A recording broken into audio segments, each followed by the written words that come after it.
YTN 라디오 신율의 출발 새 아침.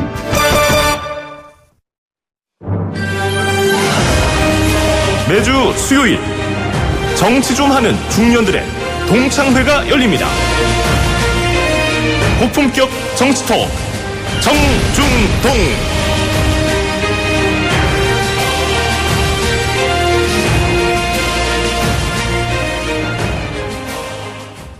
예, 매주 수요일 날 신율의 출발 새 아침에서 여러분께 보여드리는 코너죠. 정치 좀 하는 중령들의 동창회, 약칭해서 정중통입니다. 오늘도 여러분과 함께 지금 전국을 고민하실 세 분의 의원님 모셨습니다. 자, 더불어민주당 서른 의원 나와 계십니다. 어서 오십시오. 네, 반갑습니다. 서른입니다. 예, 그리고 바른정당의 홍문표 의원이십니다. 네, 안녕하십니까? 반갑습니다. 예, 그리고 국민의당의 이상돈 의원 나와 계십니다. 네, 안녕하십니까? 예, 어서 오십시오. 자, 오늘은 저희가 이제 좀 포맷을 바꿔봤습니다. 여러분도 이 각 당에 관련해서, 물론 뭐 대선에 관련한 거겠죠. 궁금한 점 하나씩 정해서 이 주제당 10분 정도씩 얘기 나눠볼 텐데요. 우리 청취자 여러분들께서도 들으시면서 궁금한 점이나 또 하고 싶은 얘기 있으시죠? 그러면 긴 문자 100원, 짧은 문자 50원이 되는 유료 문자입니다. 샵 0945, 샵 0945로 문자 보내주시면 제가 여기 계신 세 분의 의원님들께 여쭤보겠습니다. 자, 먼저 저희가 거리로 나가서요. 국민 여러분들이 어떤 이 궁금증을 갖고 계신지 그 목소리를 직접 담아봤습니다. 자, 함께 들어보시죠. 이제 대사라고 하기엔 좀 그렇지 않나? 매번 1등만 하다가 안철수 씨가 틈까지 쫓아오니까 고민이 좀 될 것 같은데요. 대선까지 27일 남았으니까 전략을 잘 짜봐야 하지 않겠습니까? 네. 자, 지금 우리 작가 왜 국민기자단이라는 얘기 뺐냐고 있잖아요. 저 바깥에서 그러는데 그 국민기자단이랍니다. 자, 지금 대세론의 문제인데요. 안철수 바람을 막을 수 있는 방안이 있느냐, 뭐 어떻게 되느냐 이런 부분인데 우리 더불어민주당 서른 의원께서 먼저 말씀해 주시죠. 네, 안철수 후보가 무섭게 올라왔죠. 근데 저희들이 보기에는 이제 꼭지점까지 왔다 이렇게 생각합니다. 이게 무한정 올라올 수 있는 건 아니고 이게 거의 턱에 찼다 이렇게 생각하고 이제부터 중요하다. 지금까지는 우리가 이 문재인 후보가 대세론이라 이렇게 주장할 수 있었는데 네. 뭐 실제로 이제는 대세론이라기보다는 팽팽한 접전이다 인정해야 되죠. 그래도 여론조사 결과 보면 아직 우리가 우위에 있고 물론 일부는 뭐 추월했다는 얘기도 있지만은 그거는 조사 방법에 문제가 있는 것 같고 또 확실하게 우리가 보장할 수 있는 부분은 이게 이제 당선 가능성이 있습니다. 그것도 여론조사하면서 묻는데 당선 가능성에서 보면 압도적으로 우리가 또 높아요. 예. 각종 조사에서. 그래서 이 누구가 좋으냐 싫으냐 나쁘냐 이런 부분에 대해서는 이게 이제 뭐 30몇 % 나오지만은 그래도 누가 당선될 것 같으냐 이렇게 물어보면은 그래도 그건 뭐 대세론에 아주 유효하죠. 압도적인 이 우위에 있으니까. 근데 네. 지금 뭐 당선되냐 안 되냐 그게 문제보다도 충실하게 정책으로 승부하겠다는 생각을 가지고 아하. 이 상황을 버텨나가야 한다 생각해요. 예. 국민은 그걸 바라고 있는 것 같고 예. 우리 당도 그렇게 해 나갈 생각입니다. 예. 지금 네거티브가 막 기승을 부리는데 물론 과거하고 비교하면 조금 다릅니다만은 그래도 앞으로 우리는 정책 대결로 나가는 방향으로 이 틀을 잡아야 한다. 예. 네, 그렇게 봅니다. 알겠습니다. 이상돈 의원님. 네. 저희는요. 좀 이게 뭐 선거 역사상 이렇게 지지율이 급격히 오른 적은 우리 기억에 없죠. 예. 그 세계적으로도 좀 드물 것 같습니다. 그리고 사실상 이렇게까지 오리라고 이렇게 뭐 기대한 사람 별로 많지 않았다고 봅니다. 우리들은 그런 민심의 변화를 무겁게 받아들이고 자만하지 않고 앞으로 남은 기간 동안에 최선을 다할 겁니다. 무엇보다도 왜 이런 이 현 시점에서 우리 국민의당과 안철수 후보에 대한 지지가 높아지는 것에 대한 민심을 잘 살피는 것이 우리가 할 일이라고 봅니다. 예. 아주 교과서적인 말씀을 해주셨습니다. 예. 홍문표 의원님. 네. 저는 문재인 후보가 지금껏 1등을 하고 대세론에 있었던 것은 예. 지난번 대통령 선거를 한번 출마를 했었던 경험이 예. 큰 도움이 돼서 오늘의 1등을 했다 생각을 갖고 그 인지도가 높다는 말씀이십니까? 인지도라든지 여러 가지 한번 검증을 뭐 받았던 분이다 네. 이렇게 총체적으로 말할 수가 있고 또 하나는 저희 여권이 분당이 됨으로 인해서 예. 거기에 대한 여러 가지 좀 반사 이익을 좀 본 것 아니냐. 그러나 이제 한계점이 저는 온 거 이렇게 봅니다. 방금 서른 의원이 지적하신 대로 대통령을 하겠다 그러면 정책을 갖고 승부를 했어야 되는데 앞에서 두 가지 가지고 오늘의 대세론으로 문 대표가 여기까지 왔다면은 결국 한계점이 온 것 아니냐. 이렇게 보기 때문에 앞으로 짧은 기간에 어떤 정책을 갖고 승부할 거냐. 그건 두고 볼 일이 아닌가. 이렇게 진단을 합니다. 예. 서른 의원님 한계점이 왔다고 우리 홍표 의원님께서 말씀하셨는데. 아니 뭐 우리가 한계점이 왔다는 게 아니고 예. 저는 이 안철수 후보 쪽이 한계점이 왔다 생각하고 예. 이제 요 차이겠죠. 우리가 이 K팀 40%선을 뚫고 올라갈 수 있느냐. 예. 물론 올라갈 수 있다 생각하죠. 지난 5년 전 선거에서 보면은 3% 차이로 우리가 졌습니다. 박근혜 예. 후보가 이겼습니다. 그런데 이제 51대 48이었거든요. 예. 그렇게 됐는데 그게 이제 진보 보수 딱 나눠진 거죠. 예. 그게 한국 사회를 정리해서 보면 그렇게 나온다고 볼 수 있다 생각합니다. 근데 이제 그걸 놓고 생각하면은 과거에 박근혜 대통령 때 그렇게 받았는데 우리 문 후보가 그렇게 받았는데 예.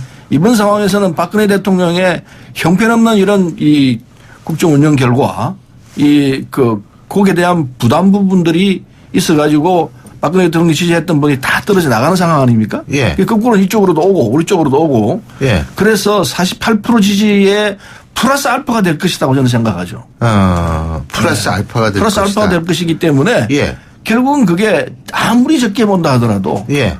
플러스 3%는 될 것이다 보고 있죠. 예. 최종 승리는 우리가 한다. 예. 그래서 이제 그걸 제대로 담아내려면은 아까 예. 말씀드린 대로 국민에게 진솔하게 그리고 이런 정책을 가지고 하겠습니다. 이런 이 자세가 예. 보인다면은 이길 수 있다 보죠. 이상돈 의원. 네네. 근데 그것은, 작년 4.13 총선에 보여준 그 민심과는 좀 거리가 있는 말씀 같습니다. 우리가 2012년 대선에는 보시다시피 그 지역 분리가 굉장히 심했고, 당시 박근혜 후보는 영남을 석권했고, 당시 문재인 후보는 호남을 석권했습니다. 그런데 4.13 총선 때 이거 좀 굉장히 흔들리지 않았습니까? 특히 호남의 지형이 바뀌었기 때문에, 과거와 같이 그렇게 결과가 나오지 않으리라고 봅니다. 예. 그 중대한 변화죠. 네. 지역 구도가 많아졌다 말이죠. 예. 네, 저는 조금 다른 시각으로 보고 있는데요. 우리 정치권 전반에서 이번에 못 본 거는 지역 간의 대결의 소위 투표장 과거에 그랬고 현재도 그럴 것으로 봤는데 지금 각종 여론조사를 보면은 세대 간으로 바뀌었다 하는 부분을 우리 정치권에서 그동안 못 읽어본 것 아니냐 하는 것이고 또 하나는 여권이 분열된 역사상 처음입니다. 이번에. 이제 그런 데서 오고 있는 반사적인 이익 이런 것들이 지금 야권을 주도했던 이제 문재인 후보께서 많은 그 덕을 봤다고 보는데 되풀이된 얘기입니다만은 지금부터라도 국가와 우리 나라를 위해서 이 정책 대결에 소위 선거가 치러질 수 있는 마무리로 갔으면은 좋지 않겠냐 하는 얘기를 거듭 말씀드립니다. 지금 그 진보 보수 지역구도 이런 건데 한국 갤럽의 여론조사를 보면은요. 물론 이건 마지막 4월 첫째 주의 여론조사고요. 1월 첫째 주, 2월 첫째 주, 3월 첫째 주는 제가 이미 말씀드렸기 때문에요. 한국 갤럽이 2017년 4월 4일부터 6일까지 만 19세 이상 성인 남녀 1,005명을 대상으로 전화 조사원 인터뷰 RDD 방식입니다. 휴대전화 RDD 표본 프레임입니다. 휴대전화 방식이고요. 응답률은 23%입니다. 그리고 표본 오차는 95% 신뢰 수준의 플러스 마이너스 3.1%포인트인 여론조사를 보면 이게요. 1월 첫째 주에는 나는 중도다. 25.0%였습니다. 2월 첫째 주에는 나는 중도다가 26.4%였고요. 3월 첫째 주에는 나는 중도다가 30.9%, 4월 첫째 주 내가 중도다가 33.1%예요. 그러니까 이게 어떻게 점점 중도라는 게 늘어나고 있다라는 얘기거든요. 자, 그런 상황에서 우리가 2012년 대선과 지금의 대선 구도를 이렇게 좀 비교를 할 수 있을까요? 서른 의원님 어떻게 보십니까? 근데 사회 구성으로 보면은 예. 이게 대충 334가 되는 것 같아요. 이게 진보적 입장을 갖고 있는 3. 그다음에 중도가 3? 아니 보수가 3. 예. 그 가운데 4가 있는데 예. 4 중에서 2 정도가 중도고 예. 2는 아예 참여 안 해요. 그래서 이제 이 3, 3, 4 이런 구도가 되는데. 예. 근데 이제 선거에서는 그 중간에 2를 차지하는 부분이 어디를 붙느냐, 보수 쪽으로 가느냐, 진보 쪽으로 가느냐, 이래가지고 결과가 나오는데 예. 크게 보면 그렇게 나오는 것 같아요. 그런데 아까 제가 말씀드렸듯이 이번 보궐선거, 대통령 보궐선거죠. 따지면은 이 결과는 박근혜 대통령 엄청난 실정이 있거든요. 예. 이 부분에 대해서 국민들이 그냥 진절머리를 내고 있는 거죠. 그래서 이 부분에서 이게 보수적 입장에서는 안 되겠다.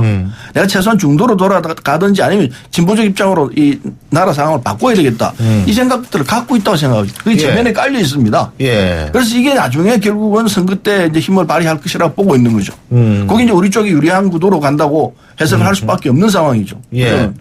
자, 홍문표 의원님은 어떻게 보세요? 이 중도가 자꾸 늘어난다. 저는 선거 문화의 근본적인 패턴이 달라지고 있는데 예. 우리 저를 비롯해서 모든 분들이 정치권에서 잘 못 보고 있다는 예. 것은 시대적으로 과거에는 지역 어떤 정서 또 성씨 그런 예. 쪽으로 표가 몰려다녔었는데 예. 지금 이제 세대 간에서 자기 중심으로 가고 있거든요. 예. 아까 우리 지적하신 대로 이제는 중도 쪽이 항상 30% 이상을 유지하고 있는 것은 자기 중심으로 간다고 봅니다. 아하. 예. 그래서 이제 이와 같은 소위 이 선거 방식은 이제 뭔가 좀 더 세밀하고 조직적이고 체계적인 그런 예. 정책적인 그런 시대적인 선거로 가야 될 것 아닌가 이렇게 전망을 합니다. 알겠습니다. 이상돈 의원님. 네. 저는 좀 이게 박근혜 정부가 이제 사실상 이렇게 돼버렸죠. 그렇죠. 실패했죠. 예, 대실패를 했죠. 그래서 이제 국민들이 이제 정권을 바꿔야 된다는 데서는 다 의견을 같이 하는데 다만 이제 우리한테 좀 힘을 주시는 이유가 그래도 우리는 좀 과거보다는 미래를 지향한다. 그런 메시지가 좀 설득력이 있고 또 어떤 면에서는 개혁도 좋다. 하지만 그래서 좀 안정적 개혁이 되지 않겠느냐 하는 이렇게 생각하시는 분들의 표가 지지 유권자가 아마 우리를 최근에 좀 지지했다고 봅니다. 네. 지금 국민의당 이상돈 의원께서 이런 말씀을 하셨는데, 자, 진짜 우리 시민들은 그렇게 생각하는지, 자, 국민기자단이라고 불리는 우리 시민들이 국민의당에 묻는 질문들 어떤 건지 직접 들어보시죠. 사람들이 다 그러던데 안철수 찍으면 박지원 아바타 되고 박지원이 상황된다고. 안철수가 대통령 되면은 자유한국당하고 연정할 수도 있다는데 그렇게 되나요? 진짜 그런가요? 자, 이상돈 의원님 진짜 그러네요. 이건 좀 당선이 되고 좀 이런 말 좀 좋겠습니다. 네, 그래서 이게 소위 이제 우리가 원내 의석이 좀 40석 이것도 뭐 최근에 타당에서 오신 분들 때문에 40석이 됐는데 사실상 40석 가지고서 단독적으로 안정적 국정을 할 수 있겠느냐. 난 충분히 제기할 수 있는 문제라고 봅니다. 그러나 이제 현재 국회 구성 그리고 또 국회 선진화법에 의해서 뭐 40석을 갖건 80석을 갖건 그것은 큰 크게 다르지 않다고 봅니다. 다만 문제는 우리 국민의당이 지향하는 어떤 정책과 방향성과 같은 정당이 어디냐, 같은 의원들이 어디냐 하는 문제 같은 것이 상당히 좀 자유한국당하고 연정을요? 네, 그런 문제가 있는데 제가 생각해도 그 자유한국당하고서는 좀 상당히 거리가 좀 멀다고 저는 생각합니다. 왜냐 그러면은 일단의 탄핵 국면에서 우리는 탄핵에 앞장을 섰고 자유한국당에는 뭐 탄핵에 반대했고 대부분 의원이 다 반대했고 또 여러 가지 안보 이슈랄까 또는 세금 뭐 시장 경제를 보는 시각이 자유한국당하고서는 다르죠. 알겠습니다. 그래서 거기까지만 제가 말씀드리겠습니다. 이 저기 뭐 상황도 나오고 연정도 나오고 그러시는데 우리 홍문표 의원님. 저는 이 상황 논리는 박지원 의원님의 정치력이 있다라는 것을 좀 과장돼서 이렇게 시작이 됐지 않냐 하는 생각인데 요즘에 상황로로 돼서 되겠습니까? 또 그 정당이 유지가 되는 안 된다고 봅니다. 연정 관계는 지금 누가 뭐라해도 국민당은 호남을 중심으로 한 정당의 구성으로 되어 있기 때문에 한국당과의 연정 관계는 상당히 많은 손해를 볼 수밖에 없지 않냐. 그래서 이 문제가 예를 들면 손해 어떤 손해? 호남 쪽에서 이 탄핵만 하더라도 찬성과 반대의 극렬한 그 한계가 있는 것을 뛰어넘는 것을 지금 선거 전에 이야기가 나오면은 저는 안철수 쪽에 많이 손해가 본다고 봅니다. 그래서 한 가지 감히 훈수를 둔다면은 아까 말씀하신 대로 뭐 정권을 잡고 나면 모르지만 그 전에 이 얘기가 많이 불거지면은 저는 좀 우리 안 후보가 손해보지 않겠냐는 건데 어쨌든 뭐 연정이라는 큰 틀에서는 적과도 동침을 할 수 있는 것이니까 저는 그런 새로운 정치 풍토가 만들어지는 것도 이 한국이 한 단계 더 발전하는 것이라고도 긍정적으로 봅니다. 네. 서른 의원님. 상황, 연정. 예? 그거 좀 상상을 하면 그렇게 되는데 실제로 그렇게 될까 하는 건 뭐 따로 있습니다. 근데 상상을 해서 얘기하자면은 사실은 상황 논리는 이제 이미지 문제거든요. 이제 박지원 대표가 워낙 강력한 노련한 이런 이 정치인이다. 그 힘을 가지고 있기 때문에 그래서 나오는 부분이고 또 거꾸로 보면은 안철수 대표가 그만큼 약하다는 반증이기도 합니다. 그렇게도 보여지는데 국민들이 이렇게 보고 있다는 거죠. 면적 문제는 뭐 서로 이 40석가 아니라 뭐 4석을 가지고 있다 하더라도 할 수 있죠. 할 수 있지만은 실제로 국회 내에서 보면은 지금 각 위원회가 이 그 국민의당 의원들이 계십니다만은 뭐 뛰어난 분은 뛰어납니다. 한두 분이거든요. 우리 위원회도 한 사람, 두 사람 있는데 근데 한두 분이 어떻게 이걸 위원회를 이끌어 갈 수 있느냐. 불가능해요. 절대로 국회를 할 수가 없습니다. 말씀하시는 거죠. 상임위 구조로 보면 그렇습니다. 그래서 이게 참 서로 안철수 대통령이 되었다 하더라도 국회 협조를 받아야 되는데 이건 절대적으로 이 연립정부가 들어설 수밖에 없죠. 누구와 연립정부를 할 것이냐. 우리 당하고는 참 힘들 겁니다. 적대적으로 붙었으니까 싸웠으니까 쉽지 않을 거고. 양자구도였으니까. 자유한국당하고 이제 하려고 하든지 정의당하고 하려고 하든지 할 테인데. 바른정당도 있잖아요.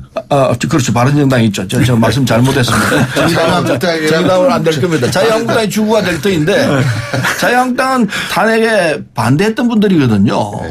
그래서 잘 안 되죠. 그리고 호남이 기반인데 국민의당은 호남 분들이 자유한국당하고 같이 손잡고 가는 걸 이렇게 하자고 할 것인가. 산토끼 잡으려다가 집토끼 다 놓치는 꼴이 나올 수도 있다고 보이죠. 그래서 이게 딜레마가 될 겁니다. 근데 그걸 국민들이 알죠. 알기 때문에 국정 운영이 이렇게 불안한 상태로 갈 텐데 이렇게 해서 되겠느냐. 이런 결론이 최종적으로 나올 수밖에 없다고 보고 안 된다 결론은. 결론은 안 된다. 그게 국민들이 읽어낼 것이다. 그래서 안철수 후보는 최종적으로 힘들 것이다. 저는 그렇게 봅니다. 이상돈 의원님. 제가 좀 뭡니까 겸손하게 말씀드렸더니 너무 하시니까. 냉정하게 드리는 말씀입니다. 국민들이 다 보고 있을 거라고 봅니다. 네. 그래서 사실 이 문제가 이렇게 답하기가 좀 쉽지는 않습니다. 그리고 우리가 대선을 앞두고서 뭐 국민과 연대 또는 뭐 유권자를 존중하고 우리가 좀 왔기 때문에 이런 지지를 얻은 것이지 어느 뭐 정파하고 같이 하겠다 이렇게 했다면 아마 이런 지지는 못 얻었을 겁니다. 우리가 그런 것을 다 헤아리고 있습니다. 그리고 또 사실 정당 정책 같은 거 보면은 우리가 뭐 저도 국회의원 1년 되지 않았습니까? 보면은 사실상 그 민주당하고 사실상 다 보조를 같이 했죠. 그러니까 정책 사안별 같은 것에 대해서 우리는 뭐 선거에서는 우리가 좀 상대방이 되어 있지만은 대선 후에는 정책 파트너로서는 얼마든지 같이 갈 수도 있고 뭐 새로운 대한민국을 위해서 따라서 그 취지에 따라서 사안에 따라서 어느 정파하고도 협력할 수 있다고 봅니다. 저는 이 문제는 뭐 크게 뭐 힘든 문제가 아니고 또 정치적으로 풀 수 있다고 봅니다. 네. 아니 근데 갑자기 그런 생각이 드는 게 이 안철수 후보 같은 경우에 뭐 상황 얘기 나오고 아까 서른 의원님께서 약하다는 그런 증거다 뭐 이런 말씀을 하셨는데 어쨌든 중요한 건 반문 정서의 상당 부분 일정 부분 그걸 타고서도 있고 본인의 자강론을 주장을 하지만 뭐 안철수 의원은 이게 자강론은 스스로 해서 나가야 되는데 이 반대 정서라는 건 자강론하고 좀 맞지 않느냐 이런 얘기도 있던데 우리 홍표 의원님. 네, 그렇습니다. 지금 현 상황에 저는 지금부터 아까 서 의원 얘기 시작이 모든 게임은 이제부터 시작이 아닌가 하는 생각인데 저는 요번 이 문재인 후보나 안철수 후보의 한계점에 전 도달한 것이 정책적으로 하나가 보이는 것은 지금 남북관계 안보 문제입니다. 안보 문제. 이 부분에 대해서는 두 분이 별로 할 얘기가 없을 것입니다. 사드 문제만 하더라도 반대 내지는 다음 정권으로 넘기라고 그랬고 또 안철수 후보 같은 경우는 국회에서 동의를 받아야 된다라고 했는데 요즘에 급변한 상태를 보고는 이게 바뀌고 있거든요.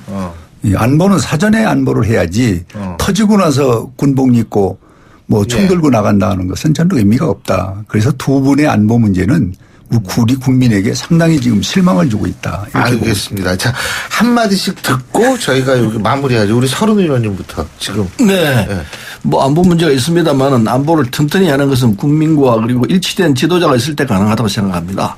그래서 우리 문재인 후보가 지금 갖고 있는 입장으로 보면은 안보는 역시 그분이 공수특전단 출신이어서 그런지 모르지만은 어쨌든 갖고 있는 안보 정신이라든지 자세는 후보들 중에 제일 강고한 것 같아요. 그 점은 우리의 강점이라 생각하고 문재인 후보가 대통령이 된다면은 아마 안보는 누구보다도 강력하게 지지해낼 수 있을 거라 생각합니다.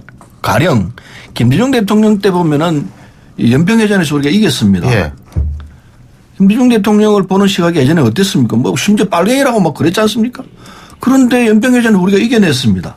그런 걸 보더라도 역시 이 야당이 됐든 여당이 됐든 여당은 뭐 안보가 강점이라고 얘기할 수 있을지 모르지만은 그거 아니다. 오히려 이 강점은 알겠습니다. 야당일 수도 있다. 이걸 과거에 연평해전 같은 거 보면 알죠. 김대중 대통령 보면 알죠. 알겠습니다. 안보 자신 있죠, 우리가. 자, 이상돈 의원님 간단하게요. 우리 뭐 사드 문제를 말씀하셨으니까 우리가 뭐 당론으로 그렇게 정했던 것은 뭐 사실입니다. 그리고 또 한번 당론을 바꾸자는 문제가 있는데 대다수 의원들이 당론을 바꿀 에 대해서 부정적이기 때문에 이렇게 못했죠. 근데 뭐 저도 이 문제에 대해서는 제가 뭐 처음에 좀 굉장히 좀 반대 당론을 정할 때 저는 좀 이렇게 해서 안 된다 생각을 했고 뭐 거의 한 달쯤 후인가 지나서 또 인터뷰 때 그 당시 그 당론 결정이 좀 경솔했다. 제가 인터뷰를 이렇게 한 적이 있습니다. 그리고 사실 그 후에 뭐 이런 문제가 이렇게 해서 안 된다고 생각을 했는데 뒤늦게나마 우리 당에서 당론을 바꾸고 또 안철수 후보가 확실한 입장을 보이니까 알겠습니다. 저는 뭐 그걸로써 말씀드리겠습니다. 잠시 후 2부에서는 지금 안보 얘기를 꺼내신 우리 홍문표 의원의 소속 정당 바른정당 얘기를 좀 해보겠습니다. 자, 신율의 출발 새 아침 1부 순서 여기서 줄이고요. 잠시 뒤 2부에서 뵙겠습니다. YTN 라디오 신율의 출발 새 아침. 신율의 출발 새 아침 매주 수요일에 보내드리고 있는 정치 좀 하는 중령들의 동창회 약칭 정중동인데요. 자, 이 자리에 세 분 의원님과 함께하고 있죠. 더불어민주당 서른 의원, 바른정당의 홍문표 의원, 국민의당 이상돈 의원 세 분과 함께하고 있는데요. 자, 우리 청취자 여러분들도 궁금한 점, 하고 싶은 말씀 있으시면 긴 문자 100원, 짧은 문자 50원의 유료 문자죠. 샵 0945, 샵 0945로 문자 보내주시면 제가 반영하도록 하겠습니다. 자, 앞서 1부, 2부에서는, 2부가 아니라 앞서 1부에서는 더불어민주당과 국민의당에 대한 질문, 우리 시민 여러분들 질문 들어봤는데요. 자, 이번에는 바른정당 차례입니다. 국민기자단 시민의 목소리 직접 들어보시죠. 일단 지지율이 너무 안 나오니까 존재감이 없는 것 같지 않아요? 보수 후보들 너무 힘을 못 쓰니까 좀 안타깝더라고요. 힘을 모으든지 그래야 되지 않습니까? 예. 그 지금 안보 정국인데 이 힘이 더 들어가겠다는데 어떻게 뭐라 보십니까? 우리 홍문표 의원님은. 먼저 시민 여러분이 지적하신 대로 국민의 지지를 못 받아서 아주 송구스럽다는 말씀을 드리고요. 사실 저희 바른정당은 지금 2달 반밖에 되질 않았습니다. 조직도 완전하게 갖춰져 있지 못하고 단지 국가가 이 지경이고 사회정의가 무너지는 이 상황을 볼 수 없어서 저희들은 분당이라는 최선의 또 최악의 상태를 이루면서 나와 있는데 이 선거를 치르면서 저희들이 부족한 건 뭐 한도 없습니다만은 단지 우리 사회 현상이 이 바르고 또 정의로운 것을 좀 인정해 주지 않는 것이 저희는 좀 안타깝고 애석하게 생각합니다. 예를 든다면은 1600만 정도의 촛불, 그 다음에 국회 소위 이 탄핵의 통과, 그 다음에 헌재의 만장일치 구속, 이건 최순실 국정농단에서 온 일인데 예. 그걸로 인해서 오늘의 분당에 바른정당이 탄생됐다면은 그 중심에 바른정당이 있었고 또 이 역사적 변화를 가져온 것은 바른정당 때문에 가져온 것입니다. 그런데 그 인정을 못 받고 있는 부분은 이미 우리 사회는 이 정책적 부분에서 안보보다는 복지 쪽에 우선하는 경향이 지금 있는 겁니다. 그런데 최근에 와서 이 안보 문제가 이슈가 되다 보니까 예. 다시 이제 이 보수 쪽에 뭉쳐라. 이대로는 안 된다 하는 기류가 있는 것이 전 현실이라고 보기 때문에 예. 이제 뭐 이번 주 정도 되면은 이 안보의 문제가 심각성에 대해서 재인식하는 그런 상황이 오지 않겠는가 하는데 기대를 갖고 있습니다. 제가 홍 의원님께 이렇게 여쭤볼게요. 네. 바른정당 2달 반 정도밖에 안 됐습니다. 네. 근데 지금 대선 때거든요. 그런데 이게 대선 때는 사실은 대선 후보의 지지율과 정당 지지율이 이게 사실 비례하는 현상이 나타나거든요. 그러니까 유승민 후보의 지지율이 오르지 않기 때문에 바른정당의 지지율도 오르지 않는다라고 볼 수 있는 부분이 전 분명히 있다고 보는데 네. 유승민 후보가 왜 이렇게 지지율이 안 오른다고 보십니까? 이 물고기는 적당한 영양에 있는 그러한 그 물에서 잘 자라야 되는데 너무 깨끗한 물에서만 우리 유승민 후보가 놀고 있기 때문에 예. 우리 국민들께서 아마 예. 그 부분을 좀 인식을 덜 해 주시는 것 같은 게 알겠습니다. 예. 자, 예. 네, 지금 이번 이제 대통령 선거는 일종의 보궐선거 형식이 되는 셈인데 이걸 이끄는 이 주류 세력이 어디냐. 이게 촛불 민심이죠. 국민이 이끌어냈죠. 그걸 할 수 있도록 또 북돋운 것은 우리 원내 일당 민주당이라고 해야 맞겠습니까?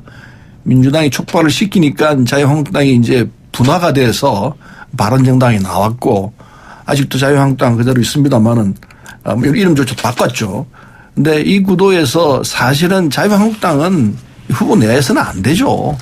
이 구도에 책임 있는 말하자면 이 적폐 본산인데 안 나오는 게 상식에 맞는데 뭐 쭉쭉 후보들은 상식하고도 전혀 상관없이 그냥 하니까 이런 결과가 나왔는데 어쨌든 바른정당이 이번 상황에서 뭐 집권을 하겠다 이 생각은 안 하리라 생각합니다. 바른정당은 이제 야당하는 자세를 갖추고 네. 다음을 기대하는 이 입장에서 한다고 보여지고 있는데 어쨌든 국민은 냉정합니다. 이 상황에 대해 책임이 있다. 과거에 새누리당은 다 책임이 있지 않느냐. 그래서 지지율이 안 온다고 생각합니다. 저는 그렇게 보고 있고 그럼 이걸 어떻게 해낼 것인가. 적어도 국민의당과 우리 민주당 이 양당이 책임지고 해라. 이게 국민 명령이라 생각하고 그중에서 누가 그럼 정확히 이 상황을 이끌어냈느냐. 국민들이 판단하시죠. 우리가 했죠. 민주당이 주도적으로 했죠. 물론 국민의당과 함께 했습니다. 그럼 주도한 것은 분명히 민주당이 한 건 틀림없죠. 그 위에 촛불의 국민 정서가 있고 이게 이제 이렇게 구도가 짜여지기 때문에 이 선거 결과도 결국 그렇게 나올 거 아닌가 하는 생각을 하고 있습니다. 네, 네, 지난번 탄핵 정부가 아무래도 야 3당이 주도를 했지만은 탄핵 의석은 안 됐죠. 그래서 결과적으로 보면은 오늘 바른정당을 구성하시는 의원분들이 탄핵에 참 용기를 내서 동참했기 때문에 이루어진 것인데 아이러니컬하게 오늘날의 탄핵 정국을 이뤄내는데 마지막 순간에 결정적인 역할을 한 바른정당 지지도가 이렇게 백을 못 치는 것은 좀 많은 사람들이 예상을 못했던 거죠. 그래서 그것은 무엇보다도 영남 민심이 바른정당에서 떠난 거, 그 상당히 좀 예상을 못했던 것이고, 또 하나는 이런 상황에서 탄핵에 찬성했던, 말하자면 우리 야3당과 탄핵에 찬성했던 의원들이 수십 명이 아직까지도 한국당에 있지 않습니까? 근데 그런 것이 현재, 우리나라 좀 이른바 보수 세력이랄까, 보수 정당이 아직도 좀 정리를 못한 것 같습니다. 그래서 바른정당과 유승민 후보의 지지도가 이른바 기존 보수의 지지도를 온전하게 받는 거는커녕 상당한 부분도 아직까지 받지는 못하고 있지만은 아까 홍 의원님 말씀대로 또 안보 위기가 좀 중요해지고 정책 선거 되면은 좀 더 상승할 수도 있다고 봅니다. 네. 예. 홍 의원님. 네. 근데 제가 궁금한 게 있어요. 그 보수가 이제 아무래도 안보 쪽이 굉장히 강하지 않습니까? 근데 더불어민주당 문재인 후보가 어제 한반도 위기 상황으로 그 안보 관련 5당 대표와 5당 그 대선 후보들이 만나가지고 우리 한번 회의를 하자 이 제안을 했는데 거절을 했습니다. 유승민 후보나 바른정당 측이 그 만나는 거는 보기 좋은 거 아니에요? 저는 만나는 것까지는 가능한데 그 진실성은 없고 오늘의 사태에 면피용으로 제안을 해서 만나는 것 아니냐. 여기 때문에 아마 유승민 후보가 거부한 것 같은데요. 뭐 당장 2, 3일 전만 해도 이 안보 문제에 대해서 문재인 후보는 분명히 있지 않습니까? 사드 문제는 지금이 아니라 다음 정권으로 남겨라. 그리고 또 중국의 송영길 지금 총괄본부장입니까? 그 의원님 같은 5분이 또 중국 가서 이 사드 문제에 대해서 부정적으로 얘기를 하고 왔고 이런 것들을 하루아침에 안보 문제를 들고 나와서 무슨 회의를 하자. 또 뭐 총을 들고 전쟁이 나면 먼저 나가겠다. 이걸 국민이 이렇게 손바닥 뒤집듯 하는 거는 저는 맞지 않는다고 봅니다. 이 전쟁은 나기 전에 준비하는 게 현명한 것이지 전쟁이 터졌는데 총 들고 나가는 게 무슨 의미가 있습니까? 그래서 아마 유승민 후보는 우리 바른정당에서는 안보의 일관성 이 문제를 좀 확실히 해라. 이런 뜻입니다. 알겠습니다. 서른 의원님. 네. 사드 문제를 가지고 이 상황에서 뭐 덮씌우기 하듯이 한다면은 그 좀 곤란해요. 어제 우리 국회에서 우리 민평연에서는 사드 문제 해법을 가지고 토론을 했었는데 사드 문제는 북핵 문제하고는 거의 상관은 없다시피 합니다. 없다고 하면 좀 곤란하지만은 이 사드 문제는 많은 토론을 해봐야 할 부분이에요. 그래서 사드를 가지고 국가 안보에 등한시한다 이렇게 얘기하면 그건 덮어씌우기이고 우리는 누구보다도 국가 안보를 걱정합니다. 그리고 국가 안보를 제우선 제1의 과제로 지켜야 한다고 생각하고 있습니다. 그러나 그건 사드하고는 별개의 문제로 정리해낼 수 있다고 생각을 해요. 토론을 해야 합니다. 이거는 정확한 토론을 해보고 그리고 어느 것이 정말 국익을 위하는 것이고 국가 안보를 위하는 것인지 국민들의 속속들이 알도록 해야 합니다. 알고 나면은 이게 그게 아니었구나 이렇게 말할 국민들이 굉장히 많아요. 지금 이 시간이 짧은 시간에 사드 문제를 가지고 토론할 수는 없습니다만은 우리 당의 입장은 그렇습니다. 다음 정부가 정확하게 할 수 있도록 더 토론하고 그리고 결정해도 안 늦다. 이게 사드에 대한 기본 입장입니다. 네, 우리 또 국민의당은 이 문제에 대해서는 이제 당론을 바꾸든가 해서 입장은 다시 재정립할 겁니다. 사실 상황 변화도 있었고 특히 또 무엇보다도 우리는 현재 북핵 위기를 엄중하게 생각하고 또 이제 우리에 대해서 지지를 보내주시는 많은 분들이 안보 문제에 대해서 우리가 또 확실한 입장을 보여줄 것을 생각하기 때문에 그 문제 안보에 대해서는 뭐 우리 국민의당과 안철수 후보에 대해서 의심할 필요가 없다고 봅니다. 그리고 방금 제가 한 말씀하셔야 되는 시간이 다 됐는데 간단하게만 해주시면 우리 서른 의원이 말을 이제 이렇게 좀 바꿨습니다만 북핵 문제와 사드 문제와 상관이 없다는 거는 이건 엄청난 문제입니다. 이 북한의 핵과 미사일이 없다면은 우리가 사드를 할 필요가 없죠. 저는 없다라고 얘기까지는 안 했습니다. 그러니까 그걸 이제 예. 바로 잡았으니까 다행인데. 아니 없다고 얘기는 안 했다는 문제입니다. 건 털어붙어 있는데 왜 그랬어요? 알겠습니다. 그렇게 몰아치면 안 되죠. 자, 어쨌든 시간 관계상 오늘 말씀은 여기까지 듣고요. 근데 뭐 다음 주에도 저희가 또 말씀드릴 거는 많을 것 같습니다. 자, 오늘 세 분 말씀 여기까지 듣죠. 오늘 세 분 감사합니다. 고맙습니다. 지금까지 더불어민주당 서른 의원, 바른정당의 홍문표 의원, 국민의당 이산돈 의원 세 분과 함께했고요. 신율의 출발 새 아침 2부 순서 여기서 줄이고요. 잠시 뒤 8시 10분 3부에서 뵙겠습니다.